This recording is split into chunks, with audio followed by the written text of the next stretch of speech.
Superstar দেবদা নাকি প্রমোশনের কিং। আমরা জানি দেব যেরকম প্রমোশন করে আর বাকি অ্যাক্টার স্টাররা সেরকমভাবে প্রমোশন করে না বা করতে পারে না। দেবের স্টাইলটা একটু আলাদা, প্রমোশন কিং তাকে এমনিতেই বলা হয়। সে কিন্তু সিনেমার প্রমোশন মোটামুটি 2 মাস 3 মাস আগের থেকেই করে।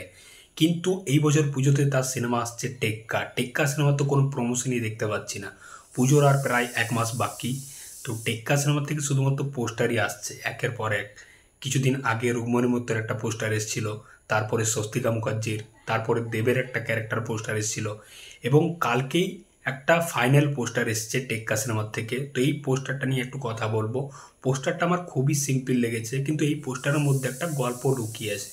গল্পটা আমরা ভালো করে বুঝতে পারছি, এবং যেসব ক্যারেক্টার পোস্টারগুলো এসেছিলো সেগুলো খুবই সিম্পল, খুবই সাদামাটা পোস্টার ছিল। তো এই পোস্টারের মধ্যে দেখতে পাচ্ছি রুকমণি মৈত্রের যে পোস্টারটা এসেছিল, যে বন্দুক হাতে দাঁড়িয়ে আছে, সে একজন ইনভেস্টিগেশন পুলিশ অফিসার, এবং এক সাইডে স্বস্তিকা মুখার্জির একটা সিম্পল লুকে দাঁড়িয়ে আছে।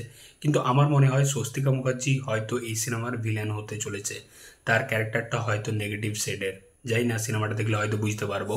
এবং দেব বন্দুক হাতে দাঁড়িয়ে আছে, তার সামনে একটা বাচ্চা মেয়ে, একটা স্কুলে পড়া বাচ্চা মেয়ের মাথায় বন্দুকটা ঠেকিয়ে দাঁড়িয়ে আছে। তো এই পোস্টারটাতে বুঝতে পারছি দেবের যে ক্যারেক্টারটা, মানে তার যে পোস্টারটা এসেছিল 2 দিন আগে, সে একজন সাফাই কর্মী। সে খুবই শিক্ষিত একটা ছেলে, খুবই পড়াশোনা করা একটা ছেলে, কিন্তু পরিস্থিতির চাপে, মানে যোগ্যতা অনুযায়ী কাজ না পাওয়ার জন্য, চাকরি না পাওয়ার জন্য সে সাফাই কর্মীর কাজে যুক্ত হয়েছিল, এবং খুবই খারাপ একটা পরিস্থিতির জন্য সে কিডন্যাপিংয়ের কাজে যুক্ত হয়ে যায়, মানে যুক্ত হতে বাধ্য হয়। এবং এই সিনেমার যে মূল বিষয়বস্তুটা হবে সেটা হচ্ছে আমাদের ওয়েস্ট বেঙ্গলের যে আনএমপ্লয়মেন্ট ব্যাপারটা, যে জব না পাওয়া, কাজ না পাওয়ার একটা ক্রাইসিস চলছে। প্রচুর বেকার ছেলে ঘুরে বেড়াচ্ছে, প্রচুর শিক্ষিত বেকার ছেলে ঘুরে বেড়াচ্ছে। বিএ এমএ পাস করা ছেলে দেখতে পাচ্ছি সবজি বিক্রি করছে। একটা ডোমের পদ আসলে, একটা মর্গেট ডোমের পদ আসলে সেখানে পিএইচডি করা ছেলে পর্যন্ত অ্যাপ্লাই করছে।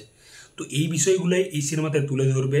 এবং দেবের যে ক্যারেক্টারটা, সেটা একটা বেকার ছেলে, একটা ছাপোস, একটা সাদামাটা ক্যারেক্টারের ছেলে। সে একটা খারাপ পরিস্থিতিতে পড়ে এই কিডন্যাপিংয়ের সাথে যুক্ত হয়ে যাচ্ছে। তো এটাই বেসিক্যালি সিনেমাটা হতে চলেছে। তো সিনেমাটার যে মেসেজটা, সেটা কিন্তু খুবই ভালো হবে, এবং ইয়ং জেনারেশন এটা খুব ভালোভাবে রিলেট করতে পারবে। তো এই সিনেমাটা আসছে পুজোতে। তো দেখা যাক সিনেমাটা বক্স অফিসে কেমন কি রেজাল্ট করে। আমার মনে হয় সিনেমাটা কিন্তু খুব ভালো একটা সিনেমা হতে চলেছে। এবং এই সিনেমার ডিরেক্টর হচ্ছে সৃজিত মুখার্জি। অবশ্যই ডিরেক্টরের উপর ভরসা আছে। তার সাথে দেবের মতো অ্যাক্টার, দেব সৃজিতের এই কম্বিনেশন।